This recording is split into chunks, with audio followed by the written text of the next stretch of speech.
17 Agustus 1945 dini hari di rumah Laksamana Maida, Jalan Imam Bonjol nomor 1.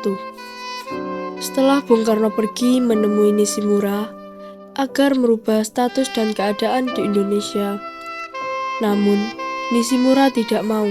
Akhirnya Bung Karno kembali ke rumah Laksamana Maida.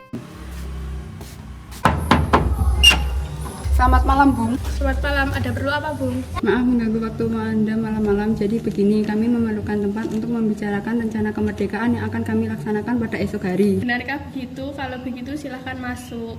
Terima kasih Laksamana Maida.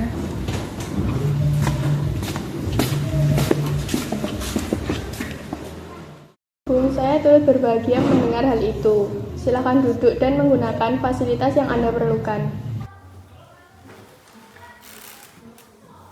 Baik, terima kasih Laksamana.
Saiti, tolong ketik naskah ini. Siap, Bung. Kapan kita akan melaksanakan proklamasi, Bung? Menurut saya, tanggal 17 adalah tanggal yang baik. Sebagaimana Al-Quran diturunkan pada tanggal 17. Serta kita umat muslim menjalankan 17 rakaat untuk menunaikan sholat wajib. Bagaimana jika kita melaksanakannya pada hari ini tanggal 17 Agustus? Setuju, Bung. Pukul berapa akan melaksanakannya? Kalau pukul 10 tepat, bagaimana? Baiklah, saya akan menyuruh Fatmawati untuk menjaga bendera merah putih. Tolong siapkan tiangnya. Baik, Bung, di mana kita akan melaksanakannya? Di rumah Bung Karno.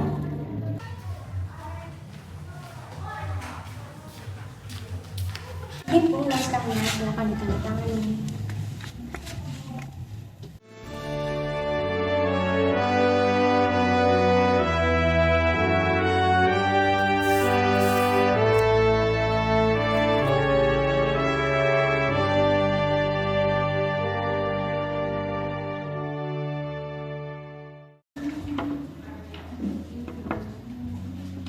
Dia, tolong perbanyak naskah ini dan sebarkan ke seluruh Indonesia. Siap, Bung.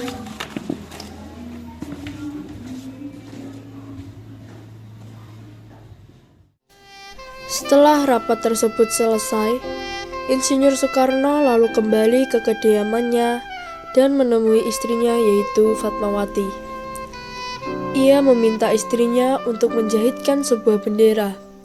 Bendera tersebut dijahit tangan oleh Ibu Fatmawati sendiri, yang bagaimana kain itu diambil dari spray Bung Karno, serta ukuran bendera itu sangat besar.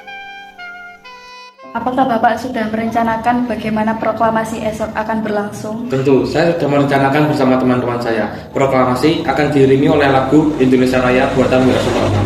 Tapi, bukankah kita belum punya benderanya ya, Pak? Lantas bagaimana ini? Aduh, saya lupa. Bagaimana jika ibu saja yang menjahitnya? Baiklah, ya sudah kalau begitu Bapak istirahat saja untuk mempersiapkan pembacaan pidato proklamasi esok.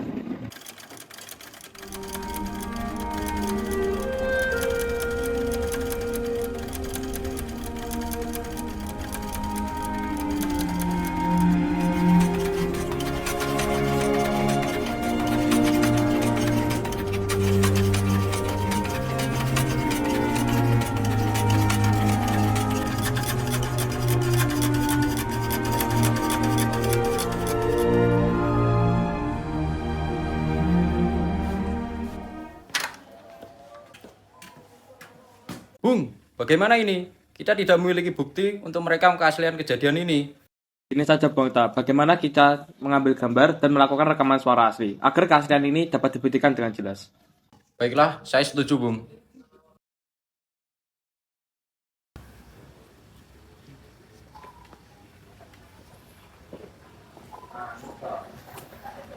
Pak, ini sudah waktunya.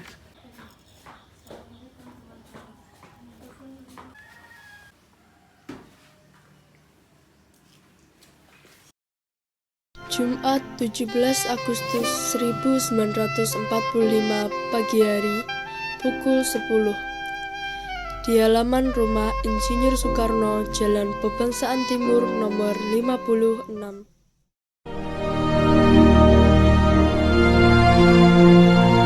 Proklamasi.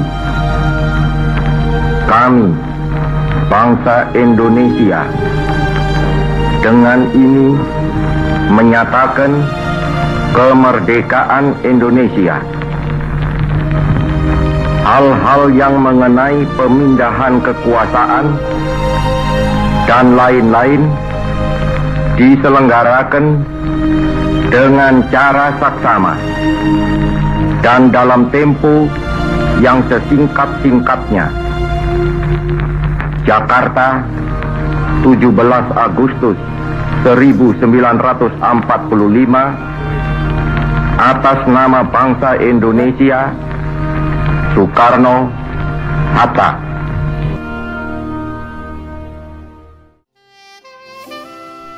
Berita proklamasi menyebar dengan cepat ke seluruh penjuru Jakarta.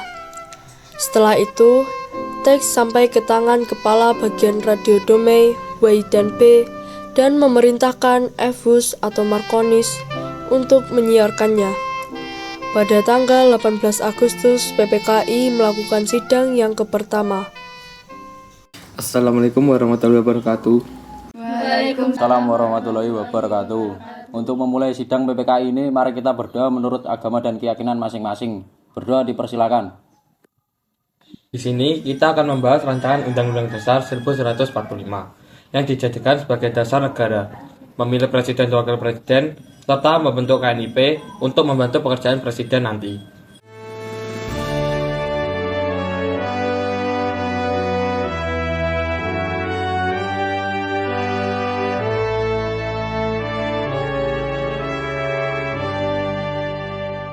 Kesimpulan pada sidang pertama PPKI 18 Agustus 1945 menetapkan bahwa 1.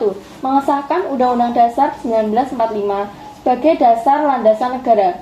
Yang kedua, mengangkat Bapak Insinyur Soekarno sebagai Presiden dan Muhammad Hatta sebagai Wakil Presiden. Yang ketiga, serta mengesahkan pembentukan Komite Nasional Indonesia Pusat. Minggu 19 Agustus 1945, PPKI melaksanakan sidang yang kedua. Assalamualaikum warahmatullahi wabarakatuh. Waalaikumsalam warahmatullahi wabarakatuh. Pada sidang kali ini, kita akan membahas 3 poin penting. Apa 3 poin penting itu, Bung? 3 poin penting tersebut adalah membagi wilayah Indonesia menjadi 8 provinsi, lalu membentuk departemen dan menterinya, dan yang terakhir adalah pembentukan Komite Nasional Daerah, Bung. Saya sudah menetapkan 8 provinsi yang ada di Indonesia. Yang pertama ada Sumatera, 2 ada Jawa Barat, 3 ada Jawa Tengah, 4 ada Jawa Timur, 5 ada Sunda Kecil, 6 ada Maluku, 7 ada Sulawesi, dan yang terakhir ada Kalimantan. Bagaimana para anggota? Apakah setuju? Saya setuju dengan 8 wilayah provinsi Indonesia. Saya hanya ingin memberikan saran, sebaiknya kita menentukan gubernur di masing-masing provinsi. Saya ada, Bung, untuk Provinsi Sumatera Utara, Teuku Muhammad Hasan, Jawa Barat Sutarjo Kartohadi Kusumo, Jawa Tengah R. Panji Suroso, Jawa Timur R.A. Suryo, Sunda Kecil I Gusti Ketut Pujo, Maluku J. Latuharhari, Sulawesi Dr. G.S.S.J. Ratuwangi, dan terakhir Kalimantan Insinyur Pangeran Muhammad Nor.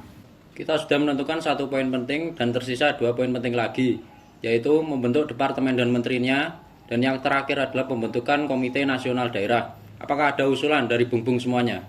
Bung, bagaimana jika kita membentuk Komite Nasional Daerah terlebih dahulu? Baiklah, selanjutnya saya akan menjelaskan tugas dari Komite Nasional Daerah ini. Mereka bertugas sebagai pembantu presiden. Dan untuk wilayah yang tugasnya berbeda-beda tiap provinsi yang telah kita tentukan tadi. Sidang Panitia Persiapan Kemerdekaan Indonesia yang kedua, 19 Agustus 1945, menghasilkan putusan yang pertama, pembagian wilayah bangsa Indonesia menjadi 8 provinsi.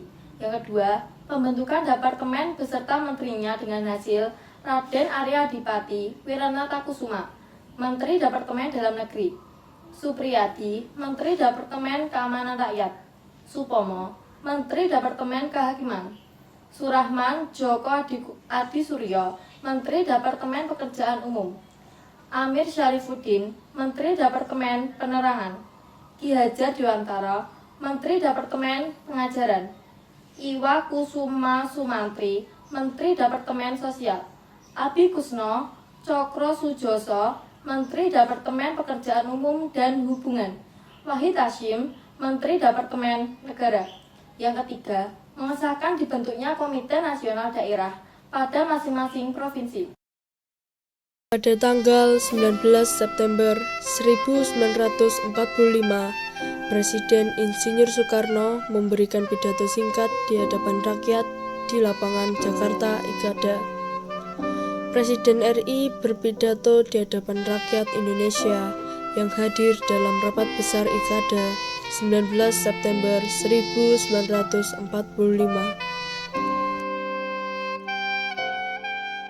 Peristiwa sidang PPKI ini begitu berharga dan telah mengubah kehidupan bangsa Indonesia. Peristiwa proklamasi kemerdekaan telah menjadi momentum puncak perjuangan bangsa Indonesia. Oleh karena itu, kita sebagai generasi penerus bangsa harus berprestasi dalam rangka mengisi kemerdekaan dengan cara mempertahankan kemerdekaannya. Merdeka, merdeka, merdeka.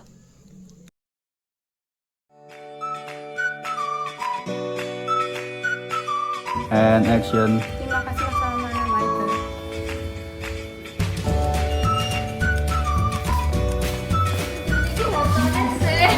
Kamera rolling and action.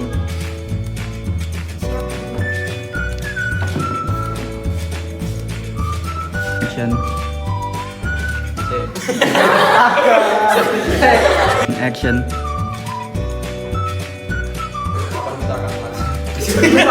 Rolling and action. Saya. Kalian Action.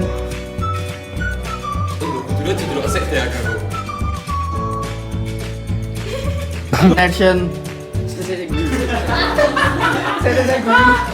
And action dulu Rangga.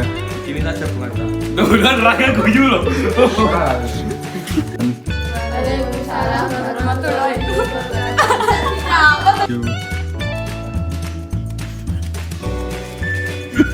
Action. Maca ayo waca.